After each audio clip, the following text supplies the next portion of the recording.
അങ്ങനെ നമ്മൾ ഫോട്ടോഗ്രാഫിയെ സ്നേഹിക്കുന്നവരും കാത്തിരുന്ന ഒരു ദിവസമാണെന്ന്.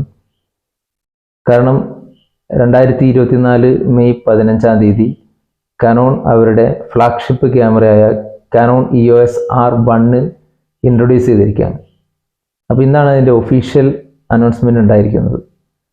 അപ്പോൾ R1 നമ്മൾ പ്രതീക്ഷിച്ചതുപോലെ തന്നെ വളരെ മികച്ച ഒരു ക്യാമറയായിട്ട് തന്നെയാണ് അവതരിപ്പിച്ചിരിക്കുന്നത്.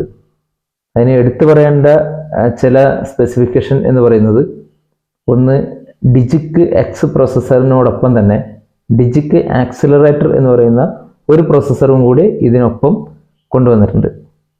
പിന്നെ തികച്ചും പുതിയ ഒരു CMOS സെൻസർ അവർ ഇൻട്രൊഡ്യൂസ് ചെയ്തിട്ടുണ്ട്. പിന്നെ ആക്ഷൻ വളരെ പ്രാധാന്യം കൊടുത്തുകൊണ്ട് അവർ AF ആക്ഷൻ പ്രയോറിറ്റി എന്ന് പറയുന്ന ഒരു മോഡ് കൂടി ഇതിലേക്ക് കൊണ്ടുവന്നിട്ടുണ്ട്. അപ്പോൾ നമ്മൾ അറിയുന്ന വെച്ച് പറയുകയാണെങ്കിൽ ഒരു ആക്ഷൻ എപ്പോൾ സംഭവിക്കും എന്ന് അതിൻ്റെ AI മനസ്സിലാക്കിയിട്ട് ഡീപ്പ് ലേണിങ്ങിലൂടെ ഇതിനെക്കുറിച്ച് തിരിച്ചറിഞ്ഞുകൊണ്ട് സംഭവിക്കാൻ പോകുന്ന ഒരു ആക്ഷൻ കണ്ടെത്തി അവിടേക്ക് ഫോക്കസ് ഷിഫ്റ്റ് ചെയ്യുന്ന ഒരു സംവിധാനം ഈ R1 ക്യാമറ ഇവിടെ അവതരിപ്പിച്ചിട്ടുണ്ട്. അപ്പം ഇനി അതിൻ്റെ ഫീൽഡ് ടെസ്റ്റുകളൊക്കെ നടന്ന് നമ്മുടെ കൈകളിലേക്ക് എത്താൻ വേണ്ടിയിട്ട് ഏതാനും മാസങ്ങളും കൂടെ മതിയാകും. അതിൻ്റെ പ്രൈസോ അല്ലെങ്കിൽ മറ്റു അധികം വിവരങ്ങളോ കമ്പനി പുറത്തുവിട്ടിട്ടില്ല.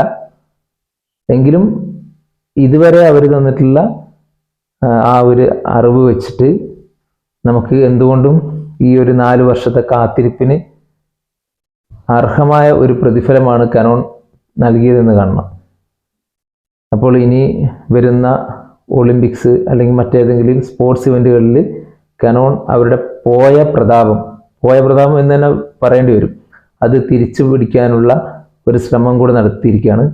അങ്ങനെ EOS R1 എന്ന് നമുക്ക് വേണമെങ്കിൽ ഇന്ത്യക്കാർക്ക് രാവൺ എന്നൊക്കെ പറയാം. കാത്തിരുന്ന ആ ബുദ്ധികൂർമ്മതയുള്ള 10 തലയ്ക്ക് തുല്യമായ നമ്മുടെ R1 ഇന്ന് ലോഞ്ച് ചെയ്തിരിക്കുകയാണ്. നമുക്ക് ബാക്കിയെല്ലാം കാത്തിരുന്ന് കാണാം.